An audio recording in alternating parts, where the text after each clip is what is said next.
Hello everyone and welcome to a new episode of Instacarhk. Today we're reviewing a personal favorite, being this 1973 Dino 246 GTS.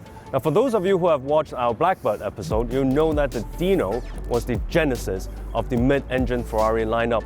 It was the first car built by Ferrari to have a mid-engine, and therefore precedes all the brilliant mid-engine lineup you see from Ferrari today, ranging from the 308 to the 355 to the 488 Pista and to the newest F8 Tributo. Now the Dino always has a reputation of being unworthy of the Ferrari badge because it was the first car to be made by Ferrari to have a mid-engine and to have less than 12 cylinders, as it has a V6. However, I've spoken to Ferrari historians before, and apparently there are records out there of letters written from Dino, who's Enzo's son, to Enzo, explaining that the V6 engine is to pay tribute to his father's legendary 12-cylinder engine. Now, if this story is true, then the Dino's history is certainly more romantic than what popular media usually suggests.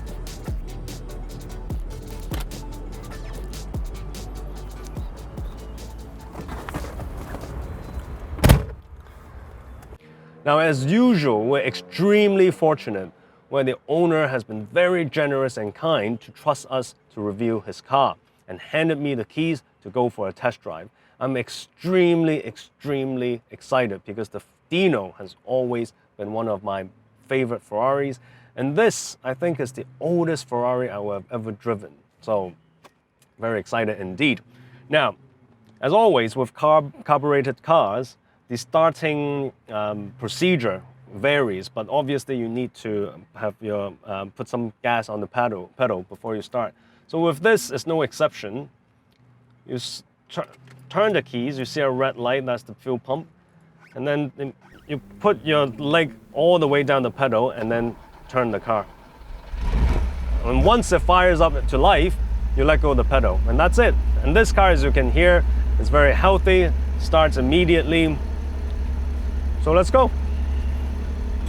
Now there's a dog leg one, which is something I'll be used to because it's the same as my 328.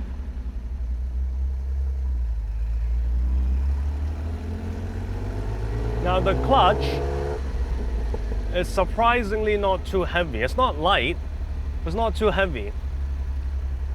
Now I've always been told, when I was young, by people that classic cars have heavy clutches, especially old Italian Ferraris and whatnot. And frankly, up until now, with all the cars I've reviewed before, I haven't really came across one with a clutch that's really heavy. So it's either a myth that, classic cars have very heavy clutches, or I have a very strong left leg and I don't know about it yet.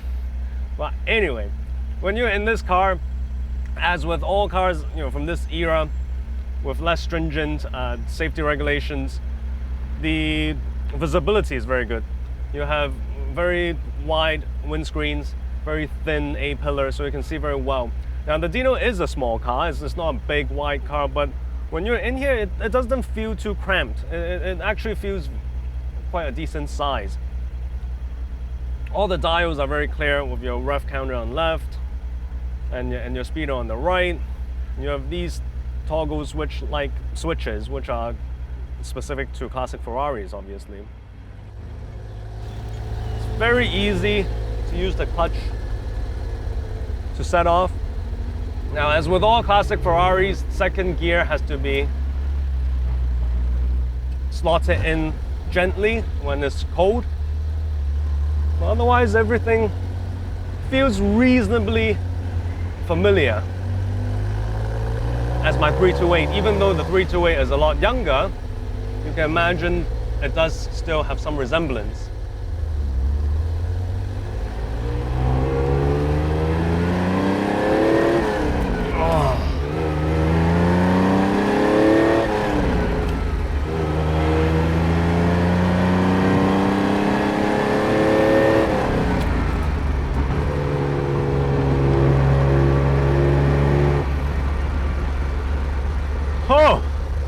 I really hope you guys are able to hear that. With that exhaust note, that engine, it does not sound like any V6 engine I've ever heard. A carb V6 Dino. As I said, it sounds more like the 12-cylinder carbureted cars of the day, like the 512BB, than a 308 carbureted 8-cylinder. I don't know why, but it sounds fabulous.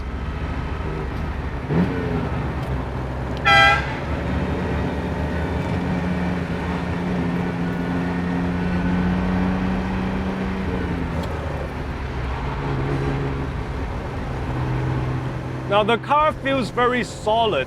First of all, obviously it's a very good condition car, but everything else, you know, the gear changes, the steering, obviously no power steering, but everything feels very solid. There's no rattling noise.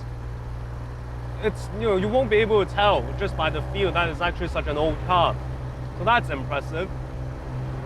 Now the Dino was originally conceived to rival the Porsche 911, which at the time had a 2-liter flat-six engine. Therefore, the earliest Dino actually also only had 2-liter with the V6 engine. The earliest Dino were known as the 206 Dino GTs, which was made between 1968 to 1969. They made a total of 152 206 Dinos, all of which were left-hand drive. Now there's actually at least one 206 Dino that was converted to right-hand drive and actually resides in Hong Kong.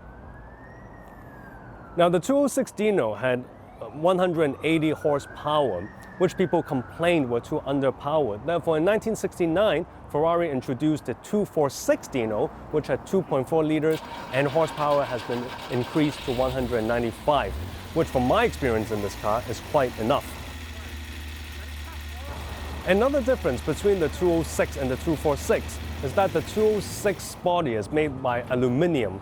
But by the time Ferrari released the 246, they went to use steel for the body parts.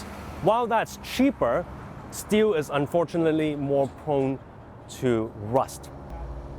So Ferrari made the 246 Dino from 1969 to 1974. It was the first high quantity model made by Ferrari for the standards of the 70s. A total of 3,761 246s were made, and of which only 1,274 were the open-top GTS version.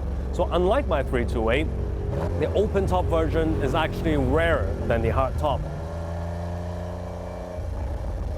The car we have today is a 1973, and it's in perfect condition, I must say. As mentioned, the 246s were made in steel body, which were more prone to rusts.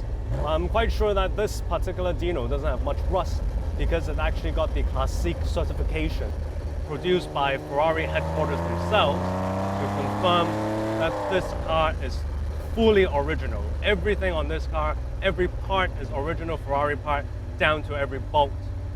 To do that, you have to go through your local dealer who will examine your car, take pictures, and provide it to Ferrari headquarters for them to verify the originality of this car. The steering feel is wonderful. The size of this car is just perfect.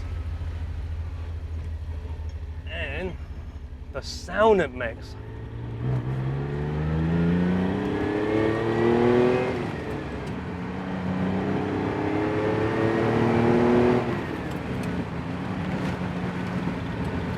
So unfortunately, time has come for me to end this review and return this car back to its very generous owner, which we are so grateful for again. Thank you so much for trusting me with your car and letting us do this review.